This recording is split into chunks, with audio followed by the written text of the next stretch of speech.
Good morning, everyone. I'm excited to welcome you to today's presentation. Today, we'll be exploring poverty as a challenge. This is a crucial topic that affects many aspects of society.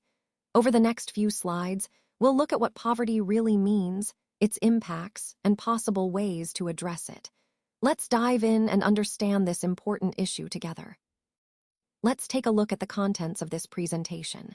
We start with the introduction, which sets the stage for our discussion.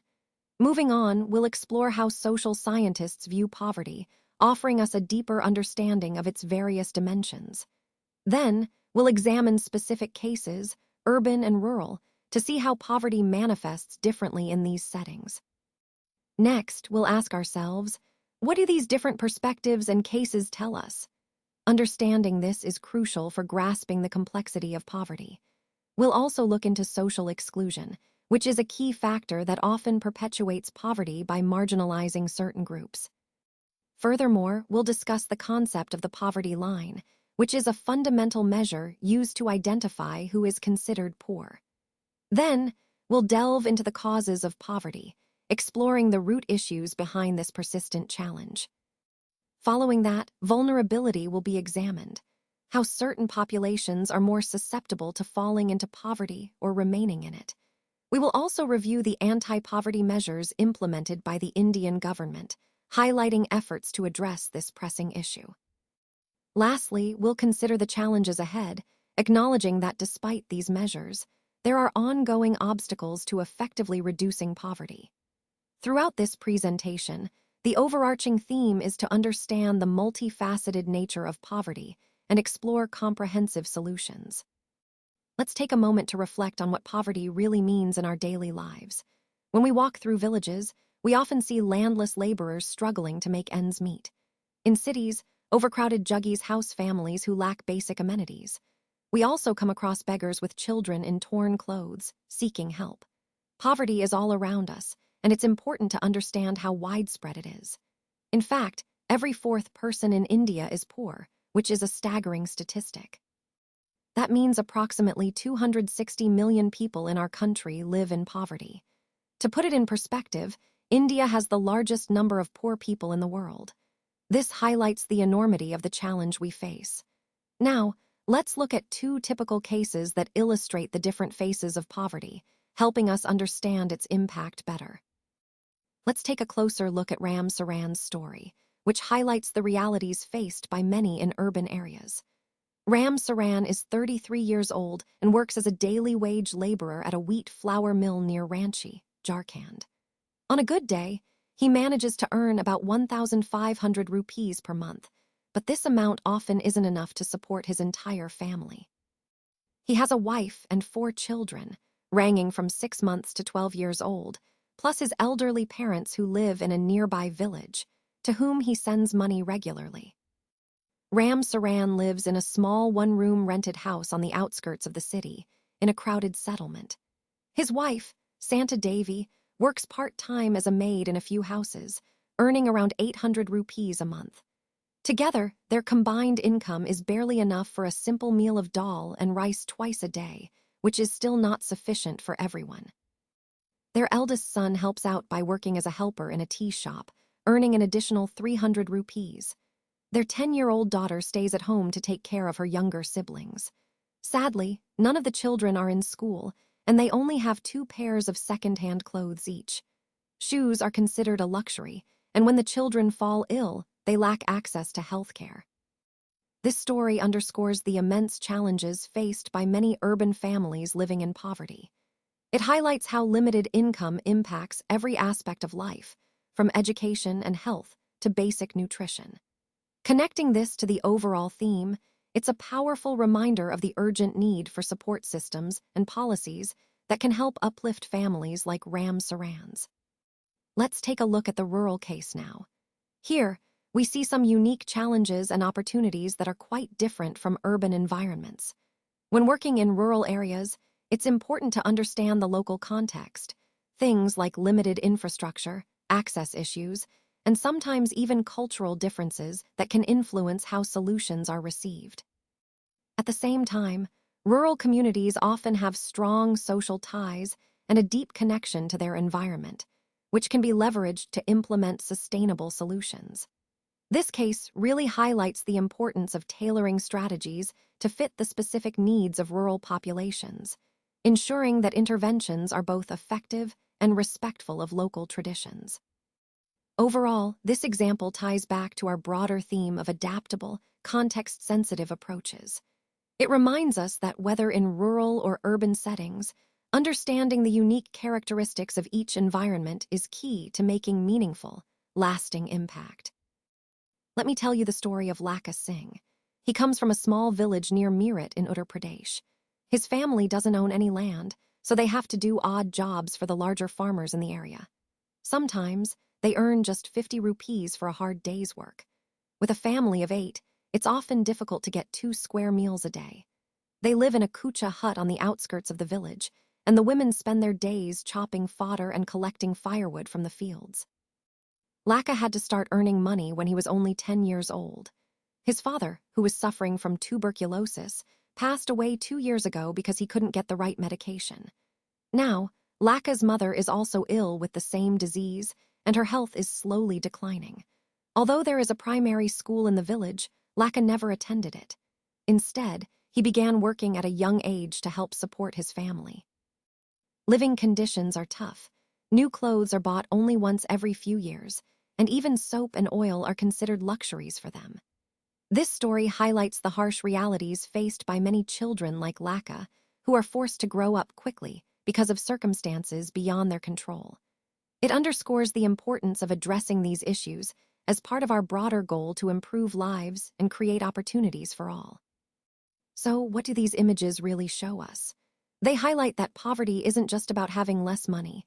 It directly translates into basic needs not being met, like hunger and lack of shelter. When people are living in poverty, they often don't have access to clean water or proper sanitation facilities, which are essential for health and well-being. It's also important to recognize that poor people face discrimination and unfair treatment almost everywhere they go. This social aspect worsens their situation and makes it even harder to escape poverty. And then, there's the issue of employment. Poverty also means not having a steady, decent job that can support a family. Without stable work, it's incredibly difficult to improve one's living conditions. All these points connect to the overall theme of this presentation, which is about understanding the multifaceted nature of poverty and the urgent need for comprehensive solutions. Now, let's explore how social scientists view poverty. Instead of just looking at income levels, they consider a range of social indicators. For example, high illiteracy rates can reflect deeper issues of marginalization and lack of access to education. Malnutrition, on the other hand, indicates a lack of general resistance, making people more vulnerable to illness. Access to healthcare is another critical factor. Without it, health outcomes suffer and perpetuate poverty cycles. Similarly, limited job opportunities mean people can't improve their economic situation. And basic services like safe drinking water and sanitation are fundamental for health and dignity. These indicators paint a more comprehensive picture of poverty, beyond just income. Lately, there's been a shift towards analyzing poverty through the lenses of social exclusion and vulnerability. This approach helps us understand how certain groups are systematically marginalized and more susceptible to risks, which is crucial for developing effective solutions. Connecting this to our overall theme, it shows that addressing poverty requires a holistic view, one that considers social factors and vulnerabilities, not just economic ones. When we talk about social exclusion, we're really emphasizing a different dimension of poverty. It's not just about lacking money or resources, but also about being cut off from social participation and opportunities. According to this concept, poverty means that the poor often have to live surrounded by other poor people, in environments that don't offer the same amenities or quality of life as wealthier areas. This creates a cycle where they are excluded from experiencing social equality, which is enjoyed by the better off. So, it's not just about economic hardship, but also about being socially marginalized and disconnected from the broader society. This idea helps us see poverty in a more comprehensive way, highlighting the importance of social inclusion and equal access to opportunities. It reminds us that addressing poverty isn't just about providing resources, but also about breaking down these barriers of social exclusion that limit people's potential and quality of life. Vulnerability to poverty is essentially a measure that helps us understand the likelihood of certain communities or individuals falling into or remaining in poverty in the future. For example, members of historically disadvantaged groups, like those from backward castes, or individuals facing personal hardships, such as widows or people with disabilities, are often more vulnerable. This means they have a greater probability of becoming poor or staying poor over time. Recognizing this vulnerability is crucial because it highlights where targeted interventions are needed to prevent future poverty. It ties into the overall theme of our presentation by emphasizing that poverty isn't just about current income levels, but also about the risks and uncertainties that can push people into poverty or keep them there. Understanding vulnerability helps us design better policies that address those risks directly. Let's talk about the poverty line. A common way to measure poverty is by looking at income or consumption levels. Basically, if a person's income or what they consume falls below a certain minimum level needed to meet basic needs, we consider them poor. Now, when estimating this poverty line, the current approach focuses on food requirements, specifically calorie intake. The idea is that a person needs a certain number of calories each day to stay healthy and active. In India, the accepted average calorie requirement is 2,400 calories per day for rural areas and 2,100 calories for urban areas. The reason for this difference is that people in rural areas typically engage in more physical work, so their energy needs are higher. This distinction is important because it helps us set a more accurate poverty line that reflects actual living conditions and nutritional needs. Ultimately, understanding these calorie requirements is key to measuring poverty effectively and designing policies that address basic needs across different regions.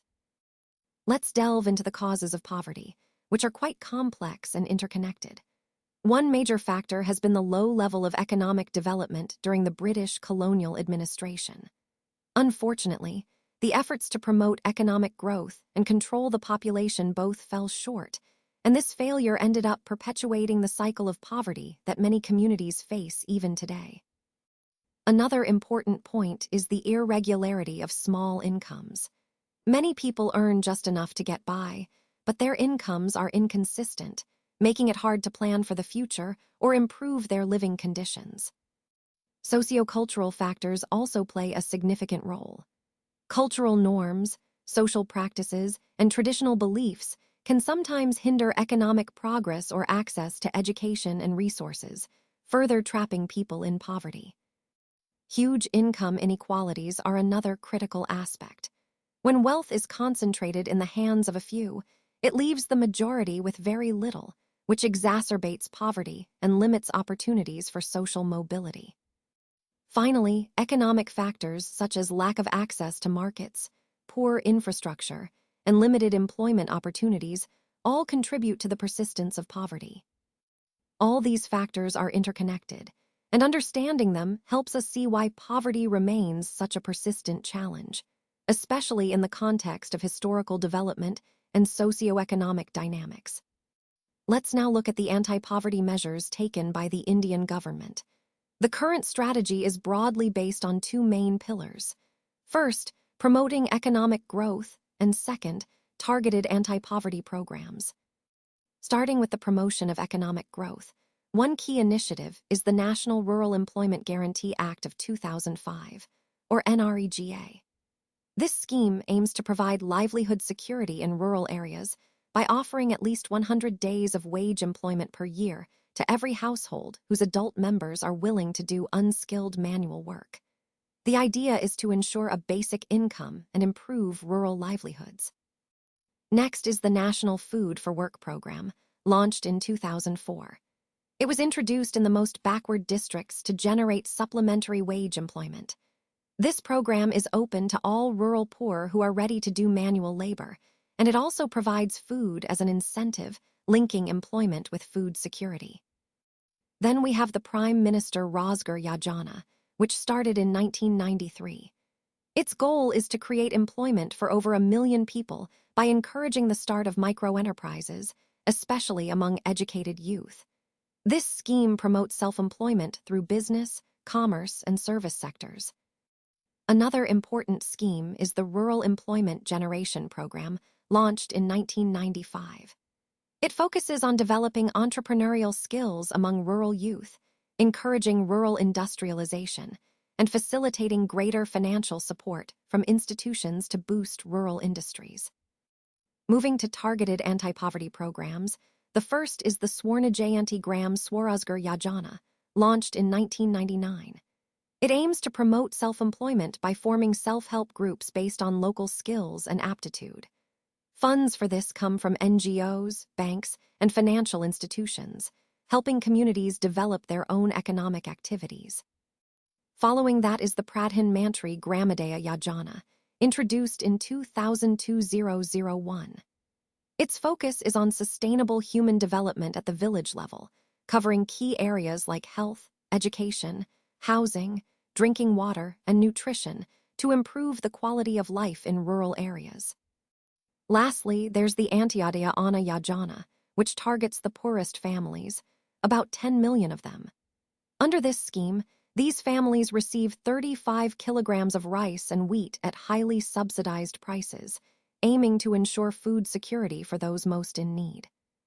Together, these schemes form a comprehensive approach to reducing poverty by promoting growth, creating employment, and directly supporting the most vulnerable populations. Now, as we look ahead, there are still significant challenges that we must address. These include providing accessible healthcare, quality education, and secure jobs for everyone. Achieving gender equality and maintaining dignity for the poor are also critical goals that will require even greater effort. Despite the progress we've made so far, poverty reduction remains India's most pressing challenge. If we observe the disparities, we see wide gaps between rural and urban areas, as well as differences among various states. Additionally, some social and economic groups are more vulnerable to falling into poverty than others. Looking into the future, we expect that poverty reduction will accelerate over the next 10 to 15 years. This optimism is based on several factors: higher economic growth, a stronger push for universal, free elementary education, declining population growth, and the increasing empowerment of women and marginalized communities. All of these elements together give us hope that we can build a more equitable and prosperous India. Thank you.